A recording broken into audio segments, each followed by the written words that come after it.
প্রথমবার দেখেই বোঝা সম্ভব এগুলো দেশি জাতের কোনো প্রাণী নয়। গায়ের রং, গড়ন ও আচরণে রয়েছে বেশ ভিন্নতা। বিদেশ থেকে আনতে হয়েছে বলে দামও বেশ চড়া। এমন নানা জাতের পোষা পাখিতে শখ মেটানো ও বেকারত্ব ঘোচানো যুবকের নাম জাহাঙ্গীর হোসেন। শৈশব থেকেই পাখি প্রীতি ছিল তার। উদ্যোক্তা জানান ২০১৬ সালে মাত্র ৪ জোড়া বিদেশি মুরগি দিয়ে যাত্রা শুরু হয়। এরপর সংগ্রহ করেন ব্রাহ্মা, কোচিন, সেভরাইট, পলিসক্যাপ, সিলভারলেস সহ প্রায় ৪০ প্রজাতির মোরগ মুরগি।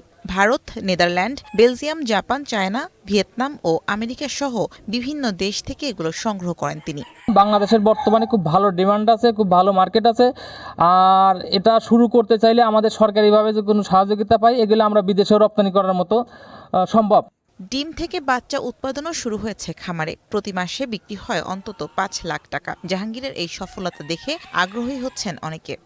আমি অনলাইন থেকে দেখেই তার মুরগির ফার্মটি ভিজিট করেছি এবং মুরগির ফার্মটি ভিজিট করার পরে আমি অনেক আকৃষ্ট হয়েছি।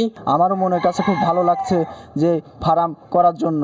বিভিন্ন দেশের প্রাণী হয় এদেশের আবহাওয়ায় মানিয়ে নেওয়াটা নির্ভর করে পালনকারীর পরিচর্যা, তাপমাত্রা, খাদ্য ব্যবস্থাপনা ও চিকিৎসার ওপর। তাই উদ্যোক্তাদের প্রয়োজনীয় সহযোগিতার কথা জানান জেলা প্রাণী সম্পদ কর্মকর্তা। প্রাণী সম্পদ বিভাগ সবসময় তার পাশে আছে এবং তার দেখাদেখি অন্য কেউ যদি এই ধরনের ছোট আকারে হলেও খামার স্থাপন করতে চান, আমাদের প্রাণী সম্পদ বিভাগ সবসময় তাদেরকে সহযোগিতা করবে।